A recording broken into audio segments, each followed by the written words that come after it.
আল্লাহর একামত জীবন উৎসর্গ করে দিয়েছে আল্লাহর পথে। নবীজি সাহাবায়ে কেরামদেরকে তার ঘটনা শুনাইতেছেন। হে সাহাবায়ে কেরাম, আল্লাহর বান্দা আমার আগের যুগ বনি ইসরাইলের মধ্যে ছিল বড় আবেদ, ঘরের মধ্যে ইবাদত মসজিদে। কিছুদিন পরে মনটা এমন হয়ে গেল, লোকালয়ে ইবাদত করলে মন মানসিকতা একটু ভালো আবার খারাপ হয়ে যায়। কারণ জিন শয়তান ওয়াসওয়াসা দেয়, এর থেকে আরো মারাত্মক ওয়াসওয়াসা মানুষ শয়তানে দেয়। কি শয়তান? মানুষ শয়তান। মোটামুটি অন্তর তৈরি হয়ে গেছে, পীর সাহেবের হাতে হাত লাগাইয়া নিয়ত করেছে, আল্লাহওয়ালাদের বয়ান শুনে নিয়ত করেছে আর দাড়ি কাটবে না, বেপরদায় চলবে না। কিন্তু মানুষ শয়তান একটাই ধইরা কয়, বিয়া করছনি? কয় করি না। কয় বিয়ার পরে চিন্তা করবি, দাড়ি এত আগে বুড়া হইয়া কোনো লাভ হবে না। নামাজ ধরবি আরো পরে, যদি দাড়ি রাখো বউ পাবি না। আমরা দাড়িওয়ালারা মনে হয় বউ ছাড়া আছি। এই যুবকেরা জবাব দাও তো, তোমারে ওই যে মানুষ শয়তান তোমারে বুঝাইছে দাড়ি রাখলে ভালো মাইয়া পাবি না। আল্লাহর শকর, দাড়িওয়ালাদের ঘরে যেমন ভালো স্ত্রী আছে, এমন চরিত্রবান স্ত্রী আর কারো ঘরে নাই। এরপরও ডিস্টার্ব আছে। এই ডিস্টার্বটা বাড়ছে মোবাইলের কারণে। কিসের কারণে? মোবাইলের কারণে। সারাদিন বাইরে দোকানদারি করে বাসায় যাইয়া স্ত্রীকে সময় দিবে, সন্তানকে দিবে না। আমরা মোনাজাত ধরি বইয়া, হে মোনাজাত ধরছে হুইয়া, ধরছেনি মাঝখানে কি মোবাইল, বাস হুইয়া হুইয়া মোনাজাত ধরতেছে। এক মোনাজাতে ফজর টাইট, সারা রাত এই মোবাইল নিয়ে ব্যস্ত। স্ত্রী কিছু বলতে গেলে একটু ঠান্ডা থাকে, পরে গালি দেয়।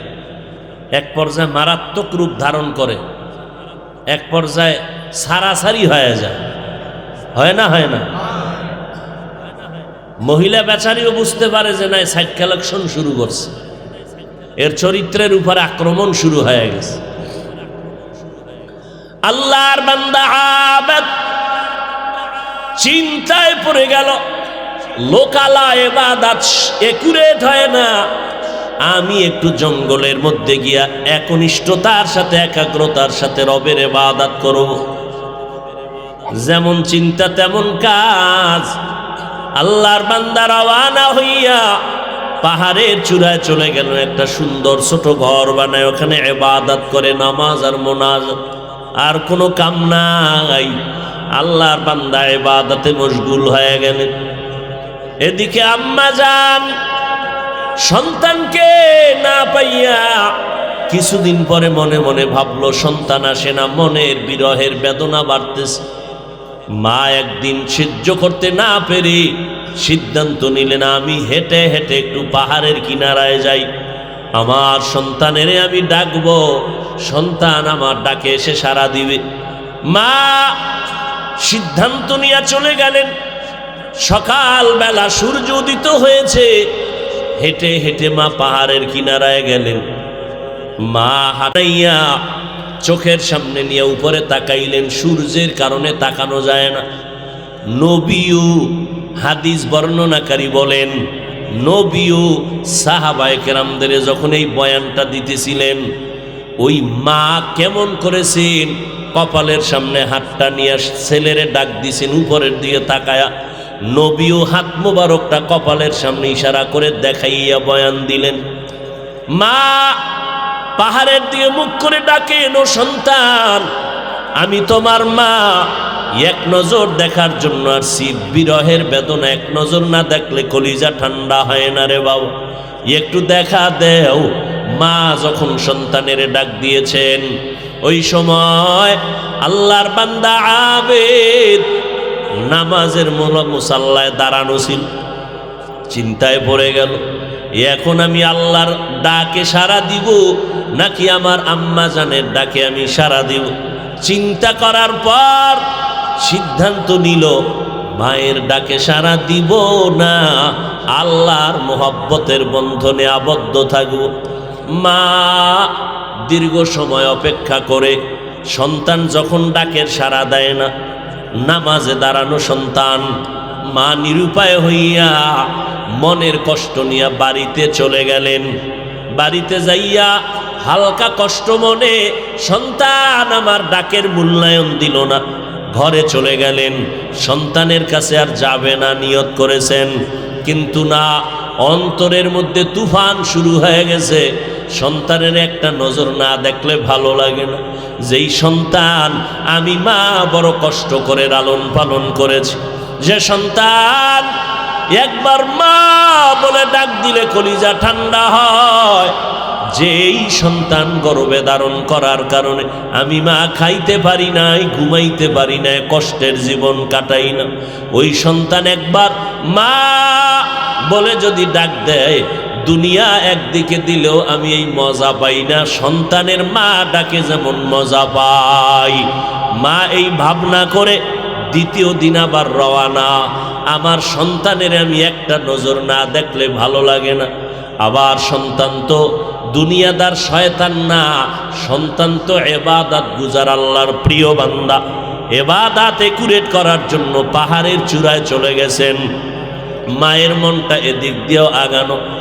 যত বড় মা খারাপ হোক না কেন, মা যদিও ইমানের লাইনেও যদি কোনো মা না থাকে, কিন্তু যেই সন্তানের আখলাক ভালো, চরিত্র ভালো, আম্মা জান ওই সন্তানকে কলিজা দিয়া মোহব্বত করে আর দোয়া করে। অটোমেটিক দোয়া চাইতে হয় না। সন্তানদের মধ্যে যেই সন্তানের চরিত্র ভালো, মা ওই সন্তানের প্রতি দুর্বল বেশি। দ্বিতীয় দিন চলে গেলেন মা, পাহাড়ের কিনারায় যাইয়া আজও ডাক দিছেন, ও সন্তান, আমি তোমার মা, এক নজর দেখার জন্য হাজির হয়ে গেলাম, একটু দেখা দাও। সন্তান আজও নামাজে দাঁড়ানো, চিন্তায় পড়ে গেল, নামাজ ছাড়বো নাকি মার ডাকে সাড়া দিব না, আল্লাহর ডাকে সাড়া দিয়া মজবুত থাকবো। আজও সিদ্ধান্ত নিয়া জবাব দেয় নাই। মা আজও একটু বেশি কষ্ট পাইয়া দীর্ঘ টাইম অপেক্ষা করে বাসার দিকে চলে গেলেন। তৃতীয় দিন আবার অন্তরের ভেতরে সন্তানের মায়ার তুফান। মা সন্তানকে গর্ভে নিয়ে এত কষ্ট, কিন্তু সন্তানের চেহারার দিকে নজর করলে কষ্ট থাকে না। আব্বা জান আর আম্মা জান রাতের বেলা বিছানায় ঘুমাইছেন। হঠাৎ আব্বা তাকায় দেখে আমার আম্মা জান বালিশে মাথা লাগায় গুনগুন করে কান্না করে। আব্বা জানের মাথাটা গরম হয়ে গেল, জিজ্ঞাসা করে, বিবি তুমি কেন কান্না করো? ডাক দিয়া কয়, স্বামী আমার মনে একটু কষ্ট। কেন কষ্ট? আমার কারণে? বলে না তোমার কারণে না, তুমি ঘুমাও। বলে না তুমি কাঁদবা আমি ঘুমাবো, এটা সম্ভব হতে পারে না। এবার মা বলে, আজ আমার দুঃখ 7টা দিন হয়ে গেল, আমার সন্তান আমারে মা বলে ডাক দেয় না। কেন ডাক দেয় না? সন্তান একটা অপরাধ করেছে, আমি একটু ধমক দিয়েছি, সন্তান অভিমান করে আমার দিয়ে তাকায় না, ঘরে এসে খানা খেয়ে চলে যায়, মা বলে ডাক দেয় না। এরে নবীর উম্মতের দল। তখন এই কথা শুনি না স্বামী বেচারা বলে, বিবি মাথা গরম করবা না, তুমি খানা খাও, ঘুমাও, সন্তান একদিন মার কাছে ফিরে আসবে, ভুল বুঝতে পারবে, ক্ষমা চাইবে। মা ডেকে বলে, এই স্বামী আমার, আমি খানার প্লেটটা সামনে নিয়ে খানা খাইতে চাই, কিন্তু আমার ভেতরে লোকমা যায় না। আমি ঘুমানোর চেষ্টা করি, আমার চোখে ঘুম আসে না রে স্বামী। আমি চিন্তা করে দেখলাম আমার এই খানা আর ঘুমের থেকে সন্তানের মা ডাকে বড় মজা। মা ডাকের ভেতরে এত মজা আমি পাই, এইটা স্বামী তোমাকেও আমি বুঝাইতে পারবো না। মায়ের সাথে সন্তানের এমন এক কালেকশন আল্লাহ লাগায় দিছে। এরে যুবক আল্লাহর গোলাম, চামড়া দিয়াও যদি ওই মায়ের জুতা বানাইয়া দাও, জীবনে মায়ের ঋণ কোনো সন্তান আদায় করা সম্ভব হবে নাকি? জোরে বলেন। এরে নবীর উম্মতের দল, জীবন যদি পুরাটাও মার জন্য বিলায় দেও, জীবনের মায়ের ঋণ আদায় হবে না। আবেদ বেচারা তৃতীয় দিনও মায়ের ডাকে সাড়া দেয় নাই, নামাজে দাঁড়ানো। আল্লাহর বান্দা মায়ের ডাকে সাড়া না দিয়ে নামাজে দাঁড়ায় আছে। আজকে মা কষ্টটা কেন যেন একটু বেশি পেয়ে গেল। এইবার মা বিদায় বেলা আসমানের দিকে নজর করেছেন, ও আল্লাহ সহ্য করতে পারি না, আমি মানুষ, আমি মা উপরে উঠবো তাও সম্ভব না। সন্তান আমার 3 দিনের ডাকে একটা সাড়াও দিল না। মনের কষ্ট একটু ব্যক্ত করলাম, রে মালিক, আমার সন্তান মরণ তো একদিন হবে, আমি আর সন্তানের কাছে আসব না। আমার সন্তানের তুমি জেনাকারিনী একটা নারীর চেহারা না দেখাইয়া মরণ দিও না। কি একটা অবৈধ নারী, তার চেহারা দেখাইয়া মরণ দিও, এটা তো মারাত্মক কিছু কয় নাই। যদি কইতো জেনা করাইয়া এরপরে কবর দিও, তাহলে মারাত্মক অপরাধ। কিন্তু মা বলেছেন জেনাকারিনী একজন মহিলার চেহারা না দেখাইয়া মরণ দিও না। বলে এটা তো সামান্য একটু কথা, কিন্তু আল্লাহ তাআলার প্রিয় বান্দার জন্য এটা বিশাল বড় পরীক্ষা, বিশাল বড় পরীক্ষা এটা। যেই আবেদর নজরের মধ্যে কখনো বেগানার নজর নাই, চোখ আল্লাহর মোহাব্বতে হেফাজত করেছে, নিম্ন করে রেখেছে, বেগানার দিয়ে তাকায় না, চোখের জিনা হয় না। কিন্তু মায়ের কথা তো আরশে আজিমে চলে গেছে, মা বলা মাত্র কবুল হয়ে গেছে। মা চলে গেলেন, সন্তান ইবাদত করে। বনি ইসরাইলদের মধ্যে পুরা প্রশংসা পঞ্চমুখ, এর মতো একজন আবেদ পাওয়া যাবে না। জীবন দিয়েও যদি কেউ অপচেষ্টা করে, আল্লাহর দরবার থেকে তার এক চুল পরিমাণ পিছনে নিতে পারবে না। অনেকে অনেকের গুণগান শুনলে সইতে পারে না, হিংসায় জ্বলে উঠে, আছে না নাই? ওই এলাকায় এক সুন্দরী নারী শুইনা কয় আমি পারবো ওর ইমানদারে দুর্বল করতে। কারণ ইতিহাস একথাই প্রমাণ করে, মুসলমান ধ্বংস যত কারণে হয়েছে, এর মধ্যে বড় একটা কারণ বেপর্দা নারীর চক্রান্ত, ঠিক নি? হাতে গোনা কয়েক বান্দা আল্লাহর রহমতে বেঁচে গেছেন নারীর আক্রমণ থেকে। যেমন পয়গম্বর ইউসুফ জুলাইখার আক্রমণ থেকে বেঁচে গেলেন। কার দয়া? ইন্নান নাফসা লাআম্মারাতুম বিসু ইল্লা মা রাহিমা রাব্বি ইন্না রাব্বি গফুরুর রহিম।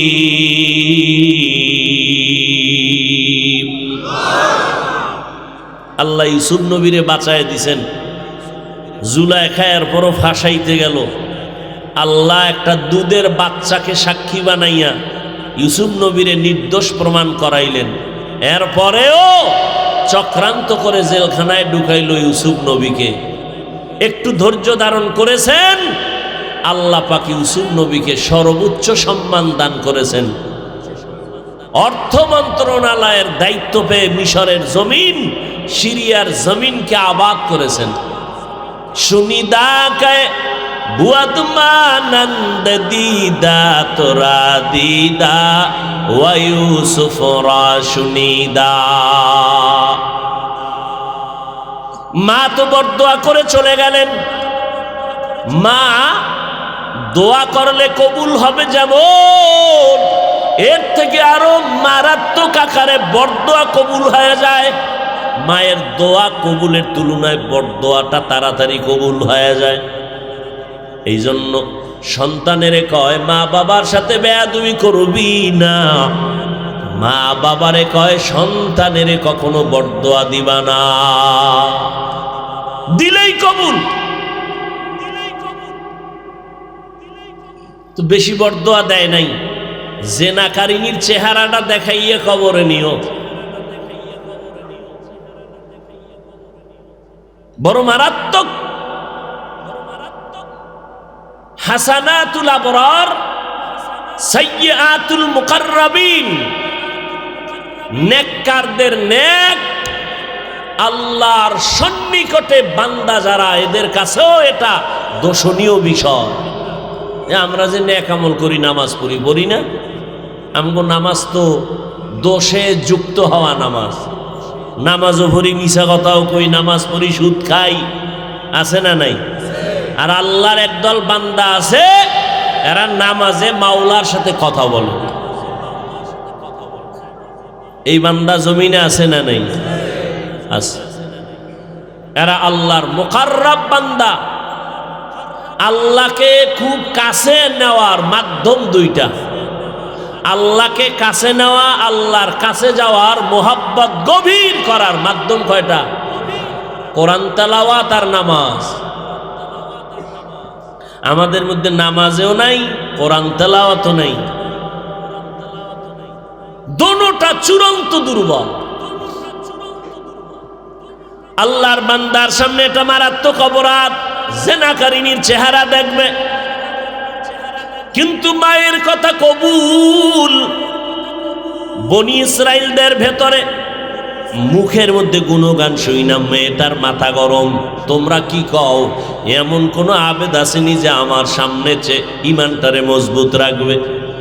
ওই সুন্দরী রূপসী নারী পাহাড় বেয়ে চূড়ায় উঠল, গিয়া আল্লাহর বান্দা নামাজের মধ্যে দাঁড়ানো, আল্লাহর মোহব্বতের বন্ধনে আবদ্ধ। এই নষ্টা নারীটা রুমের মধ্যে চলে গেল। যেই কৌশল করলে ওই আবেদের ইবাদত নষ্ট হবে, এমন সব কৌশল করলো, কিন্তু আবেদের নজরটা পর্যন্তই নারীর দিকে পড়ে নাই। মেয়েটা এক পর্যায়ে ব্যর্থ হয়ে গেল। ব্যর্থ হইয়া এবার কৌশলে যখন পারে না, অপকৌশল অবলম্বন করলো। ওই পাহাড়ের পার্শ্বে একটা চেটিয়াল ময়দান, খোলা মাঠে একটা রাখাল বকরি চড়ায়। চলে গেল মেয়েটা সেই রাখালের কাছে। কৌশল করে, অপকৌশলে ওই মহিলা রাখালের সাথে জিনা করেছে। এক পর্যায়ে একটা ছেলে বাচ্চা হলো, ছেলে সন্তান। ছেলেটা যখন দুনিয়াতে আসছে, ওই মহিলা রাখালের বাচ্চা গর্বে নিয়া মানুষের কাছে গুইরা গুইরা বনি ইসরায়েলদের কাছে কয়, তোমগো আবেদের খবর জানোনি? এই যে বাচ্চা অবৈধ, ওই আবেদের বাচ্চা, ওই আবেদের বাচ্চা, এই বাচ্চা অবৈধ, আমার সাথে জিনা করেছে। মারাত্মক অবস্থা। যারা বেশি মোহব্বত করে, এরা সামান্য একটু কিছু শুনলে কষ্ট বেশি পায়। এত গুণগান, তার এই হালত, সবাই তারকে মারার জন্য রেডি। পাহাড়ে উঠলো লাঠি নিয়া, খানকা ভেঙ্গে চুরমার। এক পর্যায়ে তার শরীরের উপরে যখন আঘাত শুরু করলো, বলে আমাকে মারো কেন? বলে এই হালাত। বলে আল্লাহর কসম, মিথ্যা কথা, মিথ্যা অপবাদ আমার উপর। বলে ওই মহিলা তো বলতেছে নিয়ে আসো মহিলাকে। জীবনে মহিলার কাছে যায় না, এখন অর্ডার দিছে সামনে আনতে। মায়ের দোয়াটা কবুল হইতে হইব না? আল্লাহর বান্দা যখন বলল ওই জিনাকারিনী মহিলাকে সামনে নিয়ে আস, মহিলা বাচ্চা নিয়ে হাজির।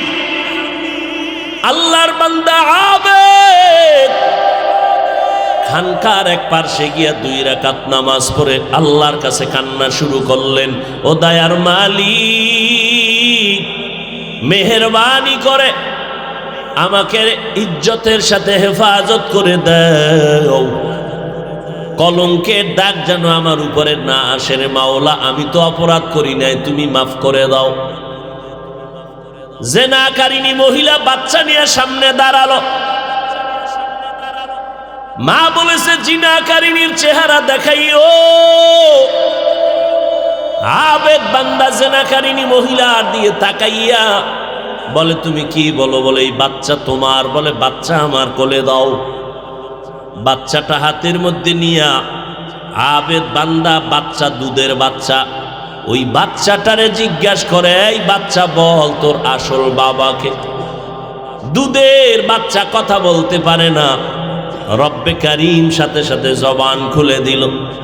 বাচ্চা আওয়াজ দিয়ে বলতেছে, আমার বাবা হলো ওই রাখাল। মায়ের কথাও কবুল, আর এদিক দিয়ে আল্লাহ পাক ইজ্জত হেফাজত করছেন।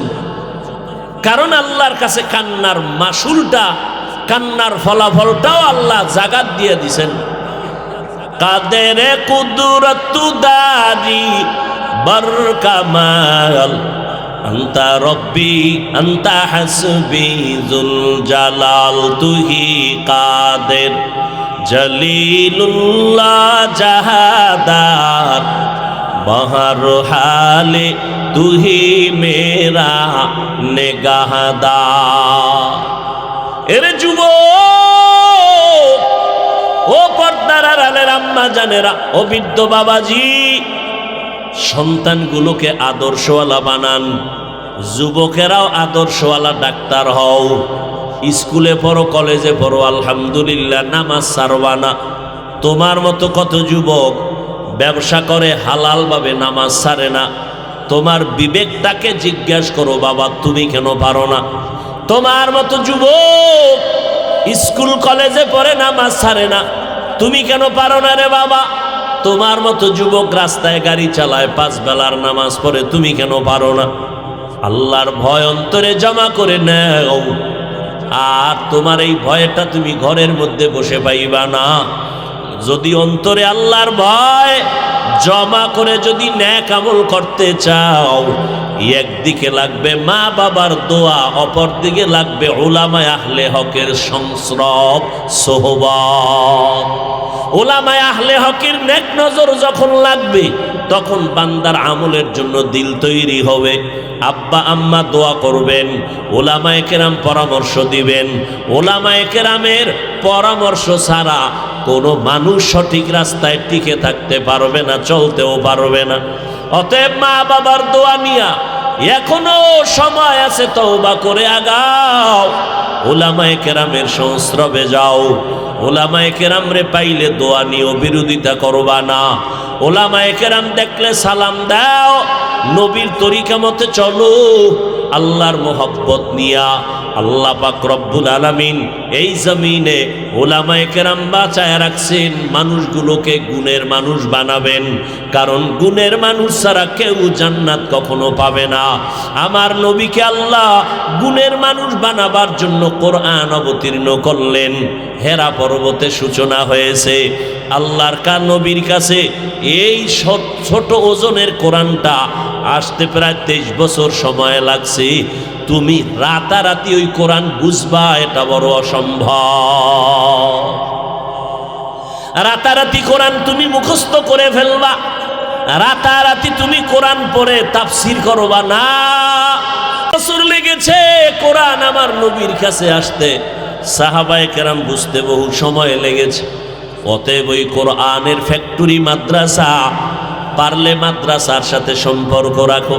আমি মাওলানা হইয়া আল্লাহর কাছে যেই বরকত পাবো, আমার পেছনে যারা একটা টাকা দিয়া সহযোগিতা করেছেন, আল্লাহ তাদেরকেও কোরআনের বরকতে সেই মর্যাদা দান করবে। আজ এখানে প্রায় 5-7টা সন্তানের মাথায় পাগড়ি দেয়া হলো। এরা কোরআনের হাফেজ। এরা কোরআনের হাফেজ হওয়ার পেছনে যারা সহযোগিতা করেছে, আল্লাহ তাআলা এদেরকেও জান্নাত দিবেন। এদের সহযোগিতা যারা করেছেন, আল্লাহ তাদেরকেও জান্নাত দিবেন। 1 মিনিটে একটা হাদিসের ঘটনা শুনে বিদায় নিলাম। আল্লাহর নবী বলেন, হাসরের ময়দানে এক বান্দার আমল নামা দেখা ফয়সালা হবে রে জাহান্নামে নিয়ে যাও, এর কোনো নেক নাই। এবার ফেরেশতারা জাহান্নামের হ্যান্ডকাপ লাগায়া জাহান্নামে নিয়ে যাবে। হঠাৎ বান্দা বারবার পেছনে তাকাবে, আল্লাহ বলবে ফেরেশতারা দাঁড়াও। এই বান্দা বারবার পেছনে তাকায় কেন? বলে আল্লাহ জানি না। কয় দাঁড়ায় যাও, ও তাকায় একটু আমি দয়া করি, কিন্তু আমি যে কেমনে দয়া করব এর একটা রাস্তা লাগবে। বলে আল্লাহ কেমনে রাস্তা পাবে? এর আমল নামায় নেক নাই। কয় আমল নামা তদন্ত করো, এই বান্দার সাথে কোনো কোরআনের সাথে সম্পর্ক আসেনি, খুঁজা দেখবে নাই। আল্লাহ বলবেন দেখো কোরআন ওয়ালাদের সাথে কোনো সম্পর্ক আসেনি, খুঁজে দেখবে তাও নাই। সর্বশেষ আল্লাহ বলবেন, নবী বলেন সর্বশেষ আল্লাহ বলবেন ও ফেরেশতারা এই বান্দার দিকে নজর করে দেখো, তার এমন কোনো বন্ধু আছেনি যেই বন্ধুর সাথে কোরআনওয়ালার সাথে মোহাব্বত আছে। আমল নামা তালাশ করে বলবে ফেরেশতারা হ্যাঁ আল্লাহ, এই বান্দার এমন একজন বন্ধু আছে যেই বন্ধুর সাথে কোরআনওয়ালার সাথে মোহাব্বত আছে।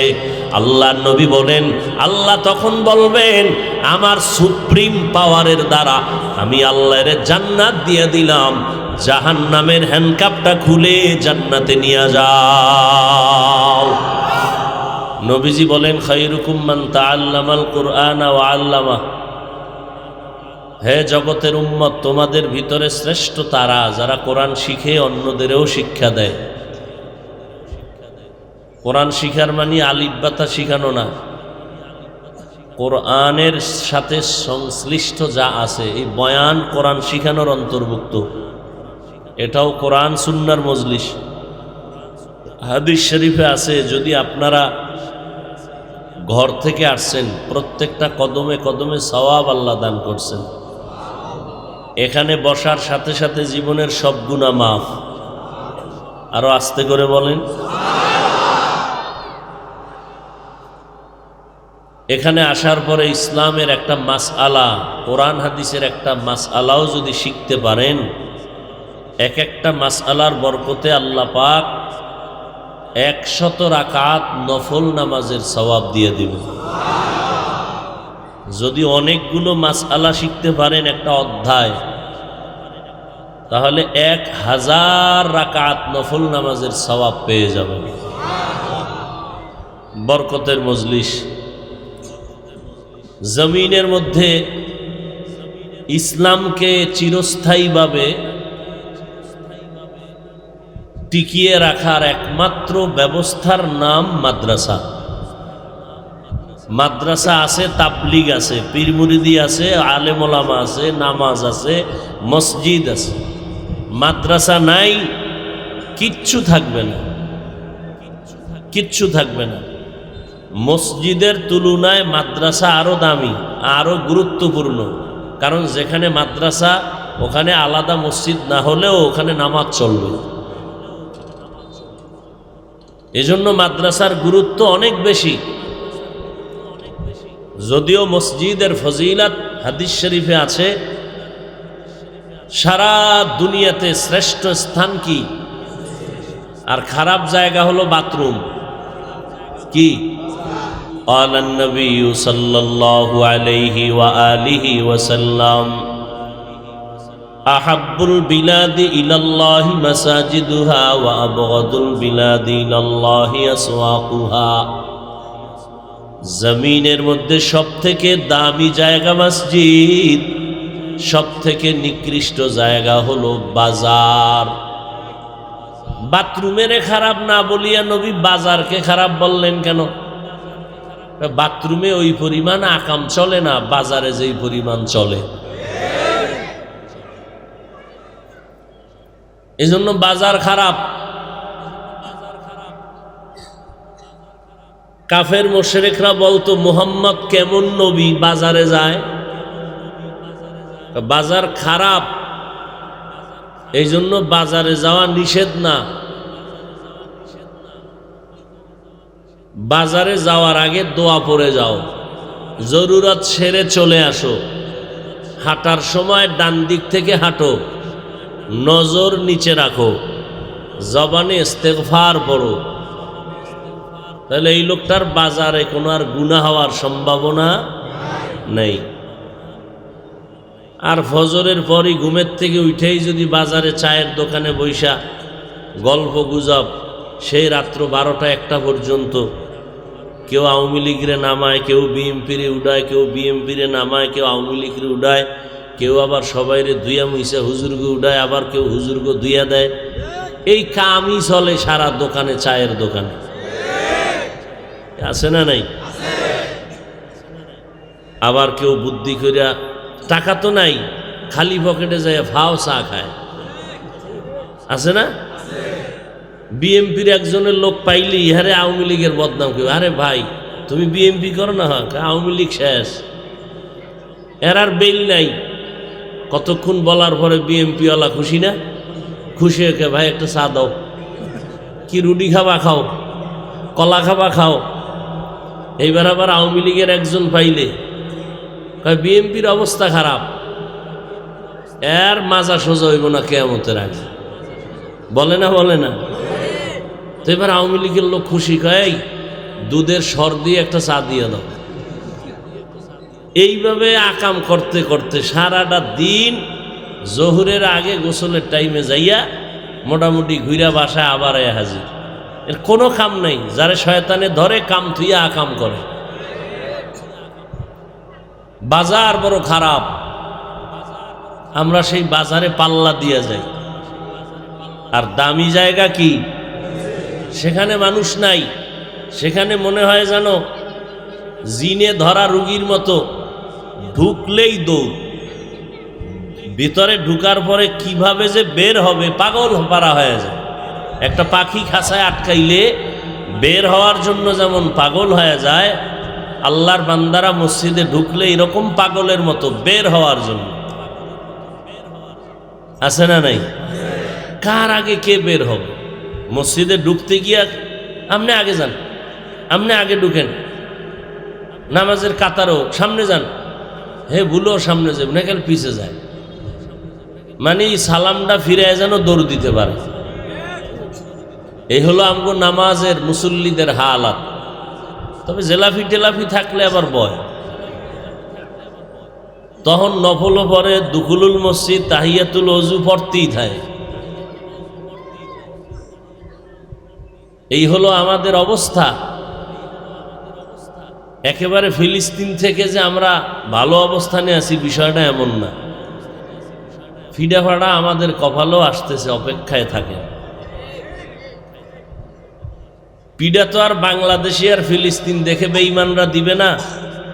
বেঈমানরা টার্গেট করবে কালেমাওয়ালা মোহাম্মদের উম্মত নি ধরো। আর যারা বলবে না আমরা মোহাম্মদরে মানি না, ভেজাল তো সব মোহাম্মদকে নিয়া। খ্রিস্টানেরাও আল্লাহ একজন স্বীকার করে, মোহাম্মদ মানে না। ইহুদিরাও আল্লাহ একজনকে স্বীকার করে, মোহাম্মদকে রসুল হিসাবে মানে না। কথা ঠিক না?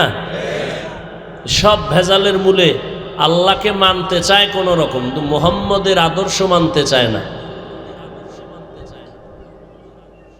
আল্লাহ, এরাও মানুষ, আমরাও মানুষ, মানুষে মানুষে ব্যবধান আছে না নাই? আছে। কিছু মানুষ বংশগত পরিচয় চলে, আদমের বংশে আমি মানুষ, কেউ জন্মগত মানুষ। আল্লাহর কাছে সব থেকে শ্রেষ্ঠ মানুষ হলো যারা গুণের মানুষ। কিসের মানুষ? গুণের মানুষ বানাবার জন্য আল্লাহ পাক কোরআন শরীফ দিছেন। কি দিছেন? আর কোরআন বুঝাইয়া দেওয়ার জন্য শিক্ষক পাঠাইছেন।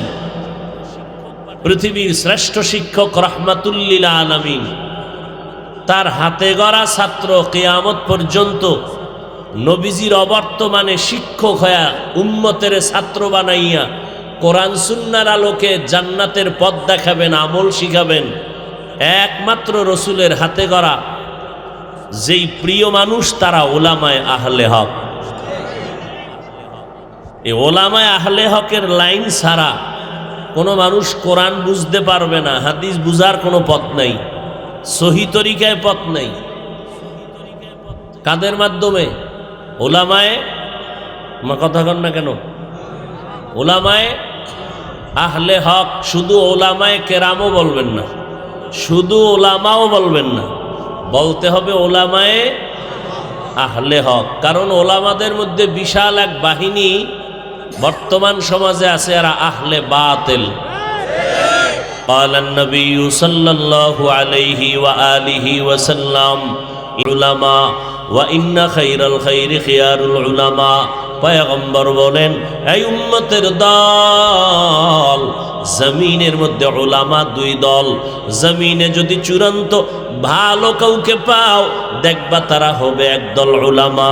আবার জমিনের মধ্যে চূড়ান্ত খারাপ যদি কাউকে দেখো, তারাও হবে একদল উলামা। ওলামা সবার ভালো এ কথা বুঝে আসছে মাত্র আধা সেকেন্ডে, কিন্তু ওলামারা খারাপ হবে, গাঞ্জাখোরেরা না, এটা নবী বললেন, এটা তো বুঝে আসে না। ওলামায়ে কেরাম খারাপ হয় কেমন? নবী এ কথা বললেন কেন?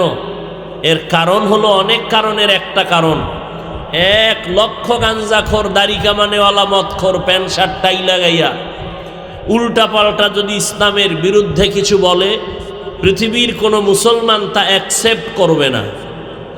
করবে? কিন্তু লক্ষ না, হাজার না, 100 না, একটা টুপিওয়ালা যদি একটা উল্টা কথা বলে, উম্মত তা গ্রহণ করবে, যেহেতু হুজুরে কইছে।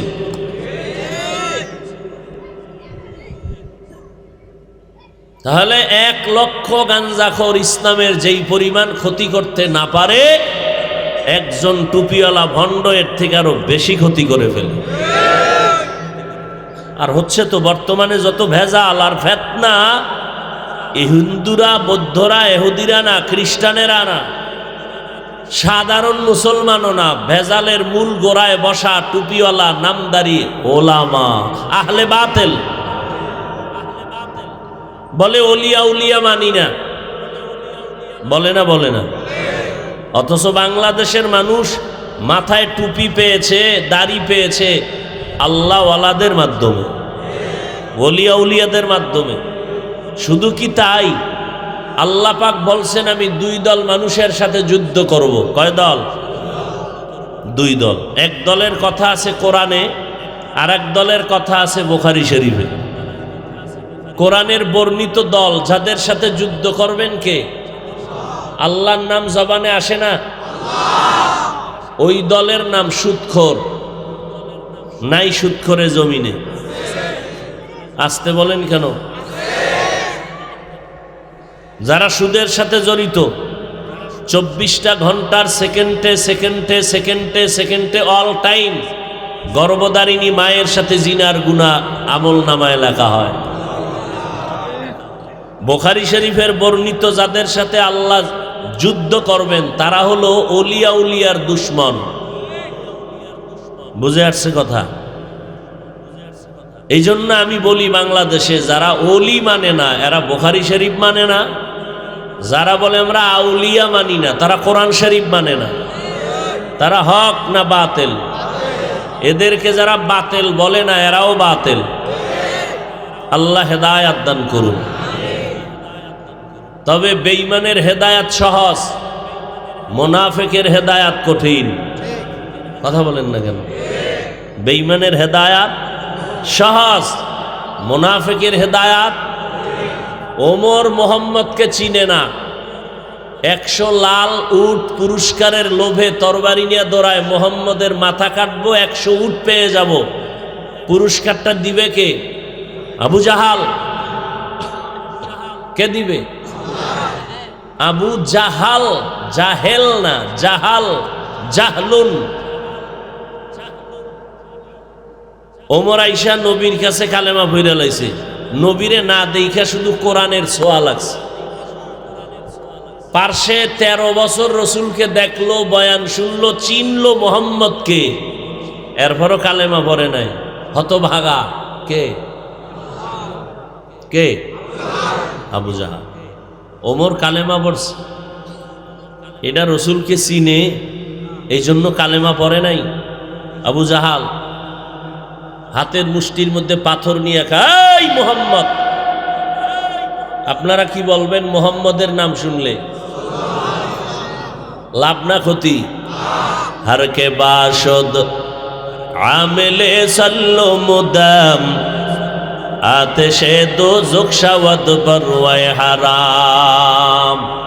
এই যে মোবাইল নিয়ে পাগল হয়ে রেকর্ড করতেছো, কোনো ফায়দা আছে? যদি বয়ানটা দরকার মনে করো যে হ্যাঁ আমার বয়ানটা লাগবে, মিডিয়াওয়ালারা তোমাকে উপকারটা করতেছেন। হ্যাঁ, এই যে মোবাইল নিয়ে বয়ে রয়েছে, নাকি আমারে দেখাও তুমি একজন মোবাইলওয়ালা, তোমার মোবাইলটা খুব দামি। মিডিয়াওয়ালারা রেকর্ড করতেছে, এদের রেকর্ডিংটা নিখুঁত, ঠিক না? আপনার রেকর্ডিং নিখুঁত না। তা আপনার প্রয়োজন হলে কালকে সকালে বয়ানটা নিয়ে নিতে পারবেন। শুধু শুধু এগুলো কেমনে বুঝাই? একটা মাহফিল নাই যে এই কথাগুলো বলা হয় না। পাগল হয়ে যায় ছবি তোলার জন্য।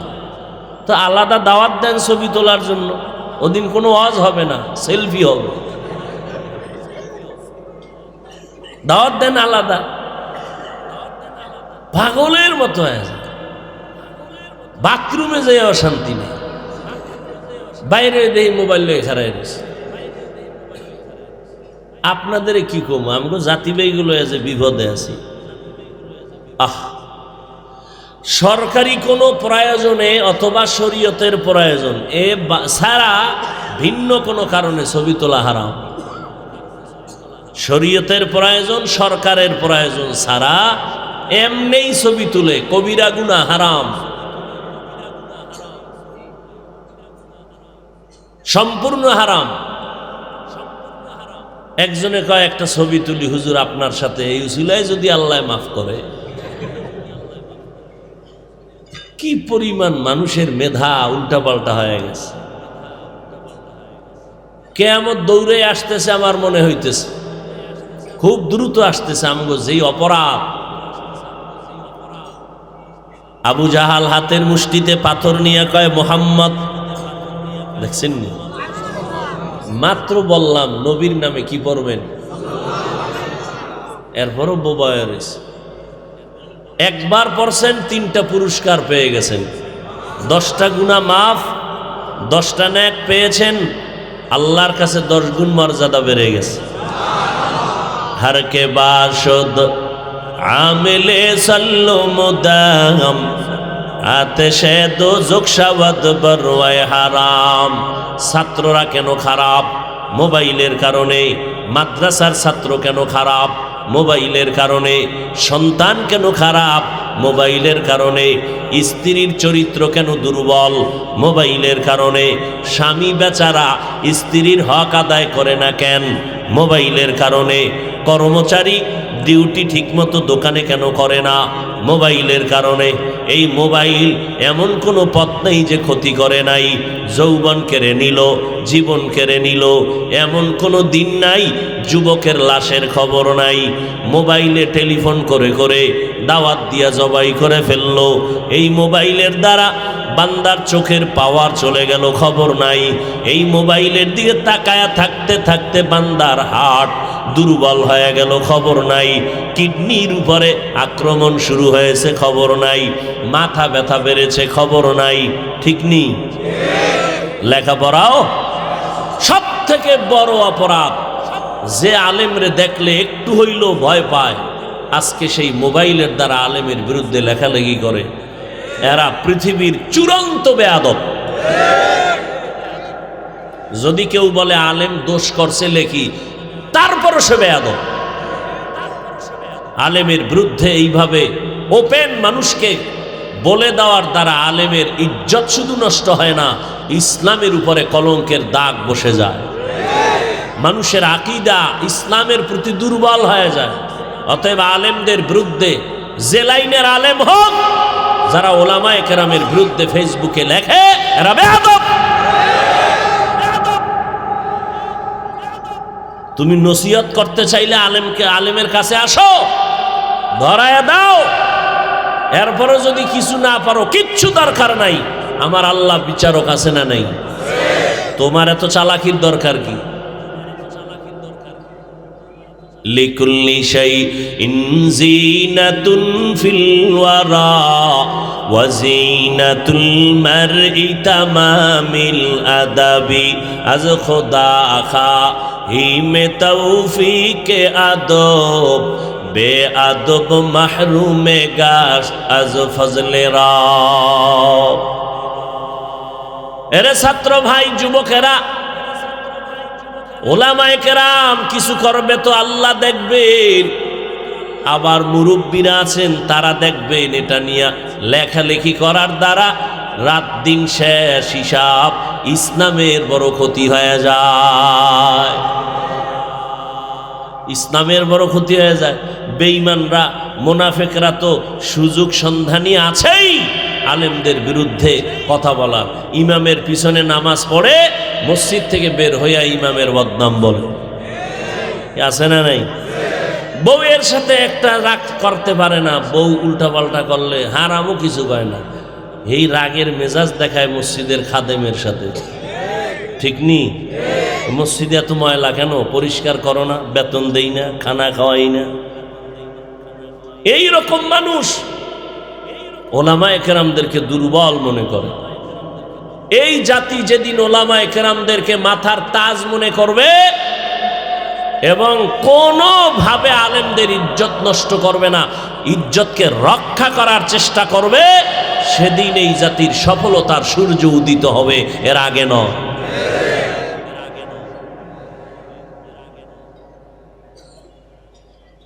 ওলামায়ে কেরামের বিরুদ্ধে লেখার দ্বারা যে লেখছে তার কোনো ফায়দা হইছে? বড় এই খবর মা পাইলে মা তারে বরদোয়া করবে, বাবায় জানলে বাবা তাকে মন্দ বলবে, এই অপরাধ কেন করলি। ওস্তাদের বিরুদ্ধে, শিক্ষকের বিরুদ্ধে ছাত্র, মা বাবার বিরুদ্ধে সন্তান, অহরহ বেয়াদবি চলতেছে। সেদিন শুনলাম এক ছাত্র শিক্ষকের গায়ে হাত তুলেছে। নাউজুবিল্লাহ আসে না? তা আমি বলি, আল্লাহর কসম খেয়ে বলি, কসমের কথা বিশ্বাস না করলে ইমান দুর্বল। এই জন্য যেন বিশ্বাস করেন, বিশ্বাসটাকে আরো মজবুত করার জন্য কসম করে বলি, আল্লাহর কসম, আল্লাহর কসম, আল্লাহর কসম, ওয়াল্লাহি বিল্লাহি তাল্লাহি, 3 বার কসম করে বলছি। ও যুবক আর ছাত্ররা, মরার আগে যদি পঙ্গু হইয়া বিছানায় কষ্ট পায়া কাঁদতে কাঁদতে মরতে চাও, মা বাবার সাথে বেয়াদবি করো, শিক্ষকের সাথে বেয়াদবি করো, মুরব্বীদের সাথে বেয়াদবি করো, আল্লাহর কসম মরার আগে পরে নয়, পঙ্গু হয়ে বিছানায় ধুকে ধুকে কষ্ট পায়া মরবি। লিখে রাখ। মনে মনে কেউ বলতে পারো যে হাফিজ ভাই মনের রাগে বললেন না, মদিনার দলিল শুনে নাও। قال النبي صلى الله عليه وآله وسلم اثنان يعجلهما الله في الدنيا البغي وعقوق الوالدين। পয়গম্বর বলেন, জমিনের মধ্যে 2টা অপরাধ এমন আছে, যেই 2টা অপরাধ করলে শাস্তি মরার আগেই হবে। মরার পরে না, আগে। এক, কেউ যদি জুলুম করে, জালেমের বিচার মরার আগে হবে। কেউ যদি মা বাবার সাথে বেয়াদবি করে, তার বিচারটাও মরার আগে জমিনের মধ্যে হয়ে যাবে। মা বাবার সাথে বেয়াদবি করা জুলুম, মানুষের ইজ্জত নষ্ট করা জুলুম, মানুষের নামে অপবাদ দেওয়ার নাম জুলুম, আল্লাহর সাথে জুলুমের নাম শিরিক। আল্লাহ পাক এই জুলুম ক্ষমা করবেন না। বান্দার হক যারা নষ্ট করেছেন, যারা আলেমদের ইজ্জত নষ্ট করেছে, তারা বান্দার হক নষ্ট করেছে। আল্লাহ বলেন, যতক্ষণ পর্যন্ত বান্দায় ক্ষমা দিবে না, আমি আল্লাহর কাছে ক্ষমা চাইলেও ক্ষমা পাওয়া যাবে না। বাবার সাথে বেয়াদবি করেছো, মায়ের সাথে বেয়াদবি করেছো, মা বাবায় ক্ষমা না দিলে আমি আল্লাহর কাছে ক্ষমা চাইলেও ক্ষমা দিব না। মুরব্বীদের সাথে বেয়াদবি করেছো, মুরব্বী যদি ক্ষমা না দেয় আমি আল্লাহ ক্ষমা দিব না। জুলুম বড় মারাত্মক এক অপরাধ। এই আল্লাহর গোলাম, আমরা কদমে কদমে জুলুম করতেছি, নিজের উপরে, অন্যের উপরে, মা বাবার সাথে। একজনের কোনো দোষ নাই, আমি আর একজনের কাছে বানাইয়া দোষ বললাম, তার ইজ্জত নষ্ট করলাম। বান্দার হক, বান্দার হক, বান্দায় ক্ষমা না করলে আল্লাহ ক্ষমা করবেন না। এই জন্য সাবধান, দুইটা অপরাধ দুনিয়াতে করলে মরার আগে শাস্তি হবে। এজন্য আমি মাঝে মাঝে রাস্তায় দেখি অনেক পাগল ঘুরে, পাগল অর্ধুলাঙ্গ, ইংলিশে কথা কয়, আরবিতে কথা বলে। বিষয়টা কি? পাগল আবার ইংরেজি শিখে নাকি আলাদাভাবে। তাহলে পাগল হয়ে আবার ইংরেজি কেমনে শিখলো, কোথায় শিখলো, কেমনে ইংলিশ বলে? দীর্ঘদিন ভাবার পরে সমাধান পেয়েছি এতটুকু, পাগল কখনো কোথাও ইংরেজি আর আরবি শিখে নাই, বরং হয়তো মাদ্রাসায় ভালো ছাত্র ছিল, আরবির লাইনে মজবুত, স্কুল কলেজের ভালো স্টুডেন্ট ছিল, ইংলিশ লাইনে মজবুত, বেয়াদবি করার কারণে রাস্তার পাগল হয়েছে। বরদোয়া বড় মারাত্মক, হাত উঠায় বরদোয়া করা লাগে না, বড় মারাত্মক। হ্যাঁ।